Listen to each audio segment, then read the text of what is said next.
அதுல வந்து 12ஆம் வசனம் 55:12 என்ன சொல்லுதுன்னு பாத்தீங்கன்னா, நீங்கள் மகிழ்ச்சியாக புறப்பட்டு சமாதானமாய் கொண்டு போகப்படுவீர்கள். பர்வதங்களும் மலைகளும் உங்களுக்கு முன்பாக கெம்பீரமாய் முழங்கி வெளியின் மரங்கள் எல்லாம் கைகொட்டும். நீங்கள் மகிழ்ச்சியாய் புறப்பட்டு சமாதானமாய் கொண்டு போகப்படுவீர்கள். நம்ம எல்லாரும் சந்தோஷமா புறப்பட்டு போவோம், சமாதானமா இருப்போம் நம்மளுடைய வாழ்க்கையில. பர்வதங்களும் மலைகளும் உங்களுக்கு முன்பாக கம்பீரமாய் முழங்கி வெளியின் மரங்கள் எல்லாம் கை கொட்டும். இப்போ நம்ம வந்து நமக்கு எதனால நமக்கு சமாதானம் இல்லாம போகுதுன்னு பாத்தீங்கன்னா, முதலாவது வந்து நமக்கு பாவம் செய்யும் போது சமாதானம் இல்லாம போகுது. கீழ்ப்படியாமையினால் நமக்கு சமாதானம் இல்லாம போகுது.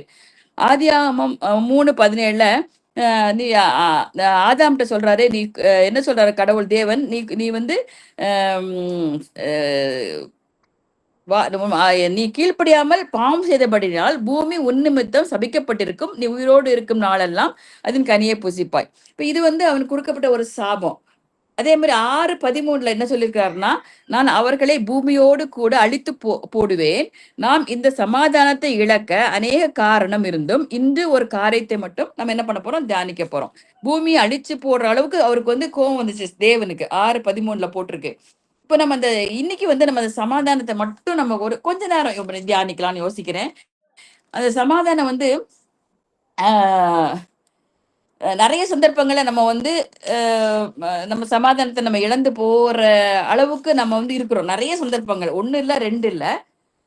நம்ம வந்து நம்மளுடைய ஆனா வந்து நம்மளுடைய தேவன் வந்து நம்ம சமாதானத்தை இழந்து போறோம்.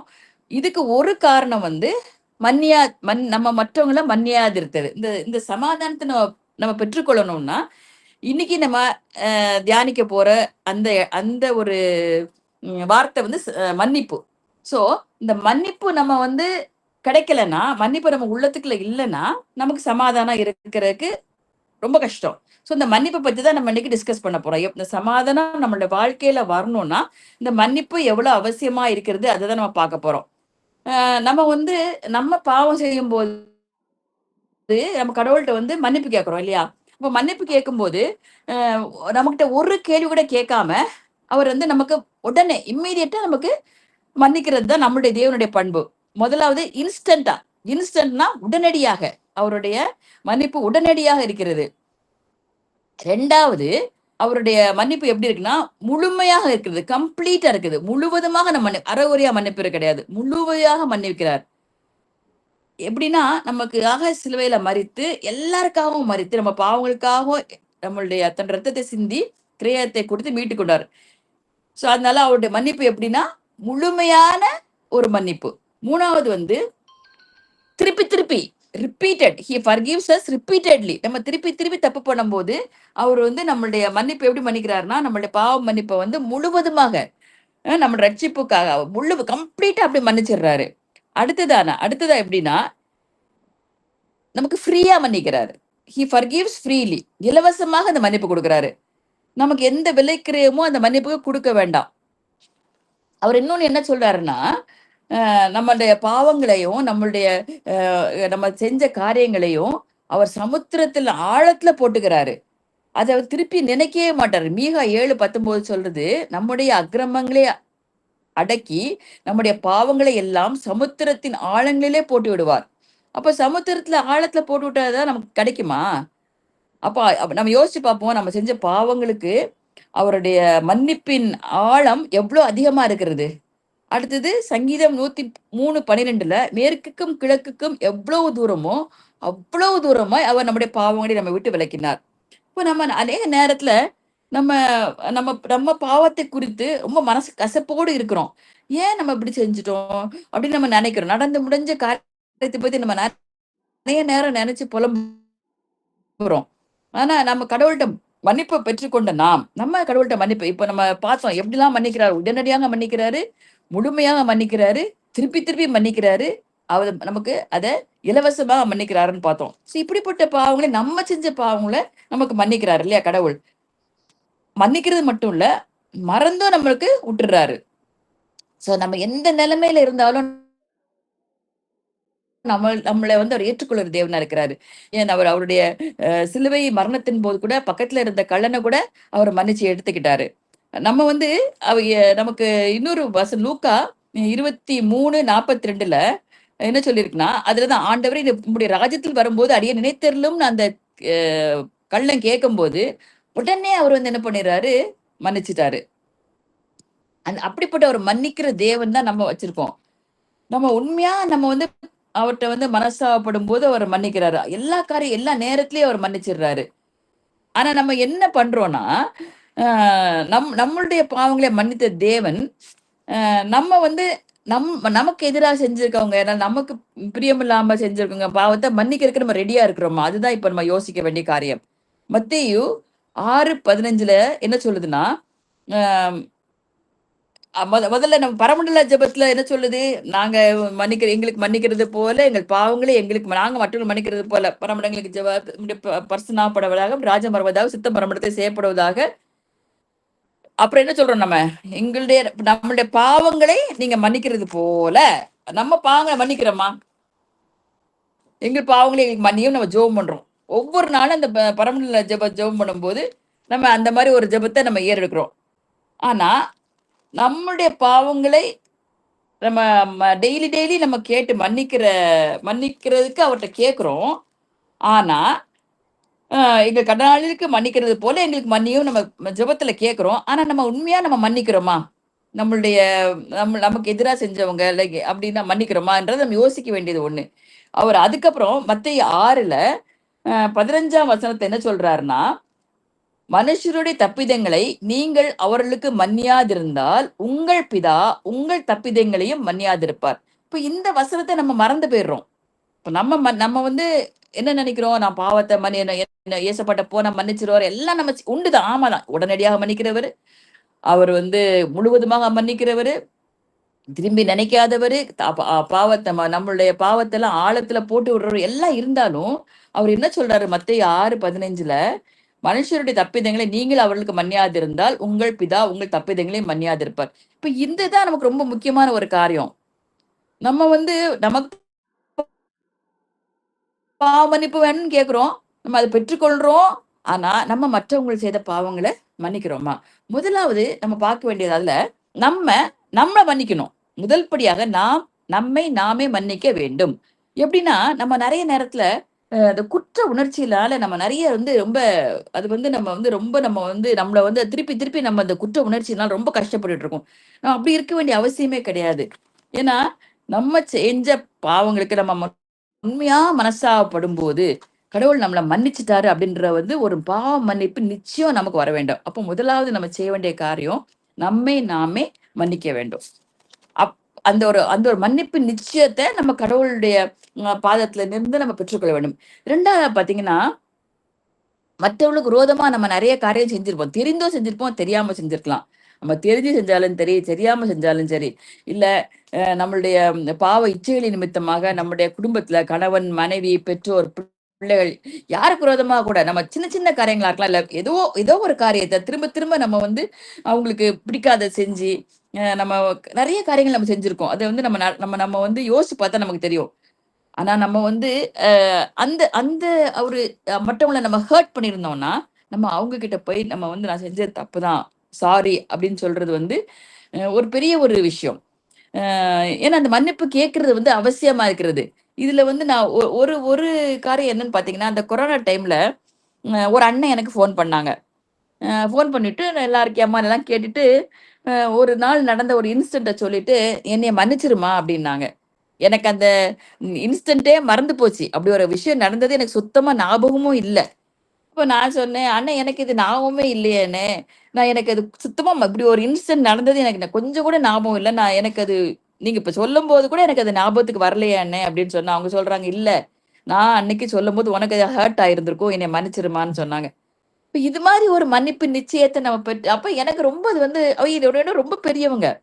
எனக்கு அது தெரியல. பட் அவங்களுடைய மனசுல வந்து அது வந்து அவள ஹர்ட் பண்ணியிருக்குமோன்னு நெனச்சிருப்பாங்களோ என்னமோ தெரியாது. ஸோ இந்த மாரி நமக்கு தெரிந்து மற்றவங்கள நம்ம கஷ்டப்படுத்தியிருக்கோம். இல்ல நம்ம அனாவசியமா அவங்க மேல கோவப்பட்டுருக்கோம். அனாவசியமா நம்ம அவங்க மேல நம்ம பழி சுமத்திருக்கோம். அப்படி ஏதாவது நமக்குள்ளால ஒரு பிரச்சனை இருந்ததுன்னா, நம்ம மன்னிப்பு கேட்கறது வந்து மிக மிக அவசியமா இருக்கிறது. நம்ம மற்றவர்களுக்கு விரோதமா சின்ன சின்ன காரியங்களா கூட ஏன் பிள்ளைங்க கூட கூட கேட்கலாம். கணவன்ட்ட கேட்கலாம், மனைவிட்ட கேட்கலாம், யார்ட்ட வேணா நண்பர்கள்ட்ட கேட்கலாம். ஸோ அத வந்து முதல்ல நம்ம மன்னிப்பு நாமே மன்னிக்க கற்றுக்கொள்ள வேண்டும். 2வது மற்றவங்களுக்கு நம்ம ஏதாவது கஷ்டமா குடுத்திருந்தோம்னாலும், அத நம்ம மன்னிக்கிறதுக்கு நம்ம ரெடியா இருக்கிறோமாங்கிறத நம்ம யோசிக்க வேண்டியது. 3வது மற்றவங்க நமக்கு செஞ்சது. மற்றவங்க நமக்கு செஞ்சத நம்ம யோசிச்சுட்டே இருக்கக்கூடாது. பரவால்ல. செஞ்சிருந்தா பரவால்ல.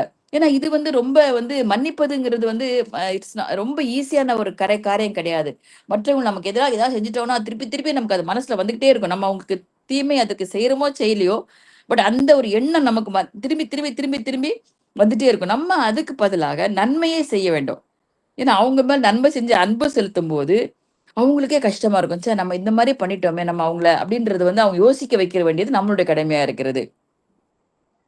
ஆனா ஒண்ணு நம்ம எப்பவுமே ஞாபகம் வச்சுக்கணும். என்னன்னா, நமக்கு எதிரா நமக்கு நமக்கு கோவம் ஊட்டும்படி, இல்ல நம்மள எரிச்சல் ஊட்டும்படி, யார் நமக்கு எதிரா பண்ணியிருந்தாலும், அந்த காரியத்துல அது நம்மள வந்து அஃபெக்ட் பண்ணவே கூடாது. அது நம்மள வந்து எந்த விதத்திலும் நம்ம அஃபெக்ட் பண்ணக்கூடாது. ஏன் அப்படின்னு சொன்னா, யாரு என்ன செஞ்சாலும், அவங்க நமக்கு எதிரா செய்றதில்ல. பரிசுத்த ஆவியானவருக்கு எதிரா செய்றாங்க. அவங்க பாவம் செய்றாங்க. அப்போ அந்த இடத்துல அவங்களுக்கும், கடவுளுக்கும் மட்டும் தான் அதுக்குண்டான அ அ அந்த தொடர்பு வந்து கடவுளுக்கும் அவங்களுக்கும் உண்டானதா இருக்கே தவிர, அவங்களுக்கும் நமக்கும் கிடையாது. ஏன்னா, அவங்க கடவுளோட வச்சிருக்க அன்புல தான் விரிசல் ஏற்படுதே தவிர, நமக்கும் அவங்களுக்கும் உண்டான விரிசல் வந்து அது உலக பிரகாரமானது. ஸோ இது கடவுளுக்கு தான் அவங்க கணக்கு குடுக்கணும். ஸோ அதனால நம்ம தவறு செஞ்சுவிட்டு ரொம்ப நம்ம பாட்டுக்கு குயட்டா நம்ம பாட்டுக்கு இருந்துட்டோம். நமக்கு கவலையே இல்ல. நமக்கு நம்ம அவங்க யார் என்ன சொன்னாலும் நம்ம என்ன பண்ணணும் கண்டுக்க கூடாது. அப்படி அல்லாட்டினா அழுது, புலம்பி அப்படி அது வந்து எந்த விதத்திலும் நமக்கு ஹெல்ப் பண்ண போறதே கிடையாது. எந்த விதத்திலும் நம்மால எதையும் செய்ய முடியுமா? பேசிட்டாங்களா? சரி ஓகே பேசிட்டு போறாங்க. எ என்ன என்ன நான் வந்து தப்பு எதுவும் செய்யல. இது என்னைய வந்து எந்த விதத்திலயும் அது அஃபெக்ட் பண்ண போறதில்ல. பரவால்ல. அப்படின்னு அந்த ஒரு மென்டாலிட்டி அந்த ஒரு அ நிலைமைக்கு நம்ம வரும்போது மட்டும் தான், கடவுள் நமக்காக நிக்க முடியும். அப்போ கடவுள்ட்ட நம்ம ஜெபம் பண்ணிட்டு, "ஏசப்பா நான் அந்த மாரி செய்யல. அவங்க எனக்கு எதிராக செயல்பட்டுருக்காங்க. நீங்க அவங்களுக்கு மன்னிங்கப்பா." அப்படின்னு சொல்லிட்டு நம்ம விட்டுப்புட்டு, அவங்களோட ரட்சிப்புக்காக நம்ம ஜெபிச்சுட்டு, அவங்கள நம்ம அத பத்தி கவலைப்படாம இருந்தோம்னா, அதுதான் கடவுளுக்கு பிரியமான காரியம். ஸோ இப்ப நம்ம என்ன நம்மை நாமே மன்னிக்கணும். மற்றவங்களுக்கு நம்ம விரோதமா செஞ்சத மன்னிக்கணும். நமக்கு விரோதமா மற்றவங்க யாராவது செஞ்சா அதையும் மன்னிக்க நம்ம படிச்சுக்கணும். 4வது என்ன பண்ணா, மன்னிக்கிறது மாத்திரம் இல்ல, அதே மறந்துறணும். ஏன்னா நெறைய சந்தர்ப்பங்கள்ல நம்ம மன்னிச்சுருவோம்.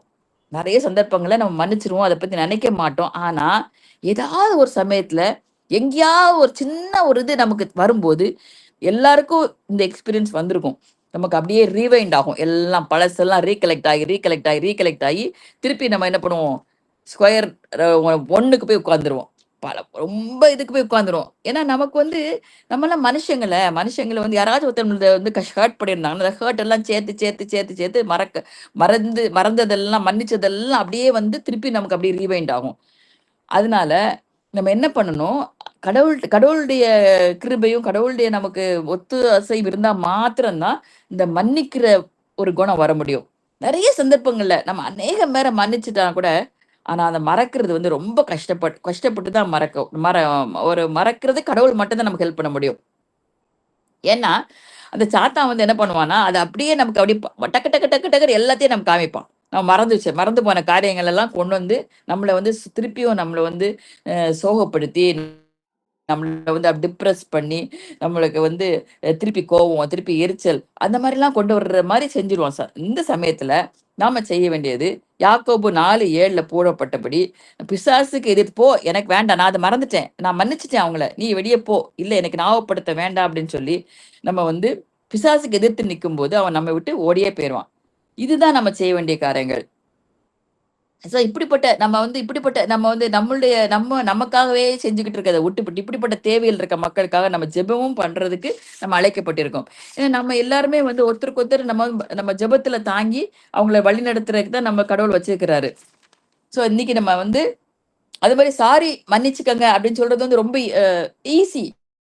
ஆனா முழு மனதோடு மன்னிக்கிறோமா? முழு மனதோடு அது உள்ளத்துல இருந்து உள்ளால இருந்து வருதா? அப்படின்றது நமக்கு வந்து நான் யோசிக்கிறேன். ஏன்னா நம்ம எல்லாம் பெரியவங்க தானே. நமக்கு தெரியும். நம்ம உள்ள நிஜமாவே நான் மன்னிச்சுட்டேனா, நிஜமாவே அது வாயின் வார்த்தைகளா இருக்கக்கூடாது. சாரி, அத மன்னிச்சுக்கோ அப்படின்னு சொன்னோம்னா, அது நிச்சயமாக வாயின் வார்த்தைகளாக மட்டும் இருக்கக்கூடாது. அது உள்ளத்தின் ஆழத்திலிருந்து வருகிற ஒரு காரியமா இருக்கணும். கடைசியாக யோவான் 14:27ல யோவான் 14:27 வாசிங்க யாராச்சும். இல்லாட்டி நான் வாசிக்கிறேன். யோவான் 14:27.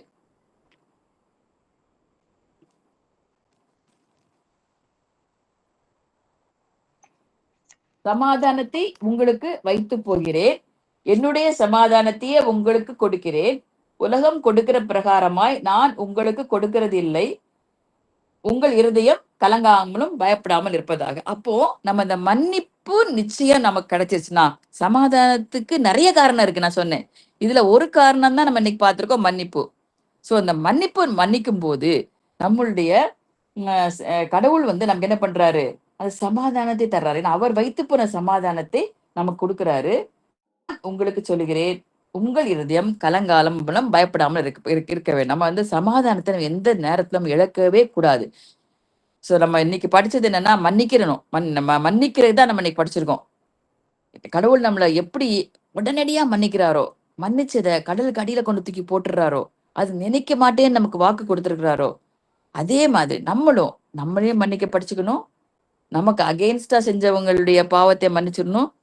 நம்ம யாருக்காவது விரோதமா பாவம் செஞ்சிருந்தோம், அவங்கள கஷ்டப்படுத்திருந்தோம்னா அவங்களுக்கு நம்ம மன்னிப்பை உடனடியாக கொடுத்து அதை திருப்பி நம்ம நினையாம இருப்பதற்கு தான் நம்ம அழைக்கப்பட்டிருக்கிறோம். கடவுள் நம்ம ஒவ்வொருவருக்கும் அப்படிப்பட்ட ஒரு கிருபையை நமக்கு தருவாராக. கண்களை மூடி ஜெபிப்போம். எங்களை நேசிக்கிறீங்க நல்ல தகப்பனே, இந்த மாலை வேளைக்காக நன்றியோடு நம்ம துதிக்கிறோம், ஸ்தோத்திரிக்கிறோம் ஐயா. இன்னைக்கு நாங்க கேட்ட இந்த வசனத்தின்படி நாங்கள் எங்கள் வாழ்க்கையிலே தகப்பனே இந்த மன்னிப்பின் நிச்சயம் எங்களுக்கு சமாதானத்தை நீங்க தரணும் சுவாமி. அப்ப அந்த மன்னிப்பை நாங்கள் எங்களுடைய வாழ்க்கையில் நாங்களும் அதை ஒரு கடைபிடித்து மற்றவர்களை மன்னிக்கிறதுக்கும் நாங்கள் அதை பழக்கிக் கொள்வதற்கு உதவி செய்யுங்க ஏசப்பா. அதே மாதிரி நாங்க மன்னிச்சுக்கிறது மாத்திரம் அல்ல, எங்களுடைய மன்னிப்பை நாங்கள் நாங்கள் மன்னிப்பு கொடுத்து விட்டு அதை மறந்து விட எங்களுக்கு உதவி செய்யுங்க. இந்த நேரத்துல கூட இந்த புது வருடத்திலே புதுசாக ஸ்கூலுக்கு போயிருக்கிற ஒவ்வொரு பிள்ளைகளையும் உடைய கருத்துல கொடுக்குறோம்ப்பா. காலேஜுக்கு போற ஒவ்வொரு பிள்ளைகளும் உடைய கருத்துல கொடுக்கிறோம் சுவாமி. அதற்காக ஆயத்தப்படுகிற பெற்றோரை உடைய கருத்துல கொடுக்கிறோம்ப்பா. தேவையான பண வசதியை கொடுங்க சுவாமி. அவள் என்னென்ன கோர்ஸ் சேர வேண்டுமோ, இந்த வாழ்வை பிள்ளைகள் கத்தாவே என்னென்ன கோர்ஸ்ல அவள் படித்து முடிக்க வேண்டுமோ அவளுக்கு நல்ல ஞானத்தை கொடுங்க சுவாமி. இந்த வருடம் முழுவதும் நீர் பிள்ளைகளோடு கூட இருந்து வழிநடத்துங்கப்பா. ஒவ்வொரு பிள்ளைக்கும் தேவையான ஆசீர்வாதங்களை தாங்க. படிப்பை நல்லா கொடுங்க இயேசு சுவாமி. நல்ல ஞானத்தை கொடுங்கப்பா. ஆனால் உண்மை அறிகிற அறிவிலும் அவர்கள் வளரத்தக்கதாக பெற்றோருக்கு கீழ்ப்படிந்து தகப்பு நடப்பதற்கு நீங்க உதவி செய்யுங்கப்பா. இந்த நேரத்தை உடைய கருத்துல கொடுக்குறோம்ப்பா. வருகிற வாரம் வரும் வரை உங்களுடைய பிரசனம், மாறாத பிரசனம் எங்களை ஒவ்வொருவரோடும் கூட இருந்து வழிநடத்தி காத்துக்களை எண்மாய் மீட்பர் பாதம் பண்ணது கெஞ்சி முன்னாடி வர்மை பிதாவே, ஆமேன். இந்த நாளிலே கூட நம்ம அருமையான செய்தியை ஒரு மாதம் நமக்கு லீவ் இருந்தது, மே மாதம் ஃபுல்லா. இந்த ஜூன் மாதத்துல 4ஆம் தேதியில கூட அன்பு சகோதரியை கொண்டு கர்த்தர் பேசியிருக்கிறார். நம்மளுக்கு எப்படி சமாதானத்தை பத்தி இந்த நாள் முழுவதும் பேசியிருக்காங்க, கேட்டிருக்கோம் எல்லாருமே. மன்னிக்க வேண்டும்னு சொல்லிட்டு நிறைய பாயிண்ட்டுகளை சொல்லியிருக்காங்க. 4 பாயிண்ட் சொல்லியிருக்காங்க. இந்த 4 பாயிண்ட் நம்ம மனதுல வச்சுக்கணும். அப்புறம் ஆண்டவர் எப்படி மன்னிக்கிறதுல மன்னிக்க வேண்டும். அவர் உடனடியாக இருக்கிறாரு, முழுமையாக மன்னிக்கிறாரு, திரும்ப திரும்ப மன்னிக்கிறவரு, இலவசமாக. அப்ப நம்ம எல்லாம் மறந்தே விடுறது இல்லை ஆண்டவர். அப்படி எல்லாம் நிறைய வசனங்களை குறித்து சொல்லியிருக்காங்க. நம்மை நாமே முதலாவது மன்னிக்க வேண்டும். 2வது பாயிண்ட், மற்றவர்களிடம் மன்னிப்பு கேட்கணும். மற்றவர்கள் என்ன செய்தாலுமே ஒரு இடத்துல நம்ம மன்னிக்கணும்னு சொன்னாரு. மற்றவர்கள் செய்தாலும் நம்ம நன்மை செய்யணும் அப்படின்னு சொன்னாங்க. 4வது பாயிண்ட், மறந்து விடவே வேண்டாம், எதையுமே நம்ம மறந்து விடக்கூடாது அப்படின்னு சொன்னாங்க. இந்த நாளிலே கூட நம்ம அனைவரும் கேட்டிருக்கிறோம், கலந்து கொண்ட எல்லாரும். இதுல இருந்து நீங்க என்ன தெரிஞ்சுக்கிட்டீங்க சொல்லுங்க.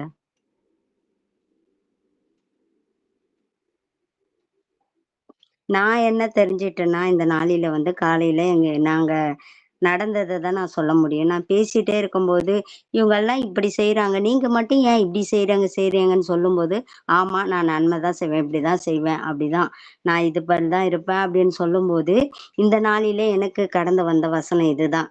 ஏன்னு சொன்னா நான் பேசுனது ஒண்ணு, இந்த நாளில இந்த மெசேஜ்ல இந்த வார்த்தை அப்படியே வந்தது. அப்ப கடவுள் சொல்லியிருக்காரு, நீ சொன்னது கரெக்ட் தான். அப்ப இவங்க திட்டவட்டமா வசனங்களை குறித்து அன்பு தாயார் சொல்லியிருக்காங்க, கேட்டிருக்கோம். அப்போ வந்து அவங்க சொன்னது மற்றவர்கள் என்ன செய்தாலும் அவங்க என்னென்ன செஞ்சிருப்பாங்க அதெல்லாம் நினைக்க கூடாது, உங்களுக்கு நன்மை செய்யணும், எல்லாமே செய்யணும்னு சொன்னாங்க. இந்த வார்த்தை எல்லாமே இன்னைக்கு 4 பாயிண்ட்டும் நல்லா இருந்தது. எனக்கு வந்து முக்கியமா எனக்கும் இந்த 3வது பாயிண்ட்டுக்கும் அது இப்ப கர்த்தர் வந்து என்னோட பேசியிருக்கிறாரு, அது உண்மைதான்னு சொல்லிட்டு. ஏன்னு சொன்னா இந்த நாளில நிறைய காரியங்கள் பேசிட்டு இருக்கும்போது அப்ப நான் வந்து அந்த மன்னிக்கிறத குறித்து கூட சொல்லிட்டே இருந்தேன். இப்படிதான் நான்ப்பா இப்படிதான் அப்படின்னு. இந்த நாளிலே எனக்கு இந்த இந்த வார்த்தைகள் கடந்து வந்தது. கர்த்தருக்கு நன்றி, சொன்ன அம்மாவுக்கும் நன்றி. வேற யாராவது சொல்ல போறீங்களா?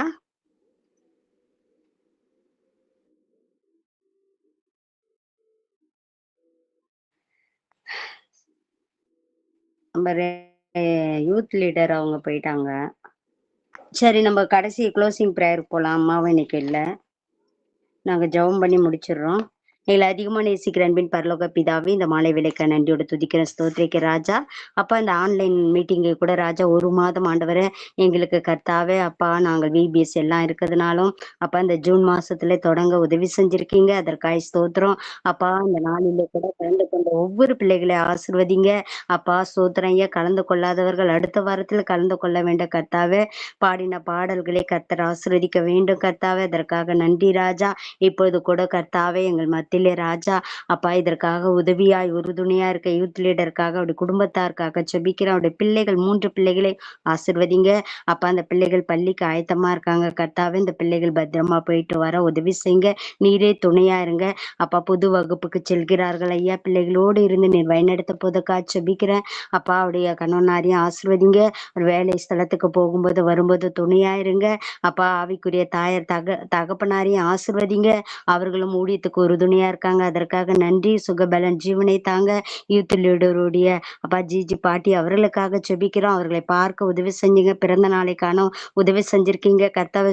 ஆரோக்கியத்தை கொடுத்திருக்கீங்க, நன்றி. இன்னும் கர்த்தாவே அப்பா அதை நடக்க உதவி செஞ்சிருக்கீங்க, அதற்காக இன்னும் நன்றாக நடக்க உதவி செய்யுங்க. நீரே அவர்களுக்கு துணையா இருங்க. இந்த நாளிலே தெய்வ செய்தியை பகிர்ந்து கொடுத்த அன்பு ஆண்டவரை அப்பா தாயாருக்கா செபிக்கிறோம். அவர்களையும் ஆசீர்வதிங்க. அவர்களை கொண்டு நீங்க பேசினீங்க. அப்பா அந்த முதல் வாரத்திலே கூட ஆண்டவர் துவங்கும்போது சமாதானத்தை குறித்து ராஜா எப்படியெல்லாம் சமாதானம் கிடைக்கும் என்று எங்களோடு ஆண்டவர் உம்முடைய வசனங்களை கொண்டு பேசினாங்க ராஜா. அப்பா நாங்கள் மன்னிக்க வேண்டும் கர்த்தாவே. அப்பா நீங்க எப்படி எல்லாரையும் மன்னித்தீரோ ராஜா, அநேக காரியங்களை சொன்னாங்க கர்த்தாவே. அப்பா அதை கேட்டிருக்கிறோம் ராஜா, அதை அப்படியே விட்டு விடாதபடி ராஜா அதை மனதிலே வைத்துக்கொண்டு அதன்படி நடக்க உதவி செய்யுங்க. அவர்களையும் ஆசீர்வதிங்க. அப்பா அவருக்கு ஆண்டவரை அப்பா சாரியும் ஆசீர்வதிங்க.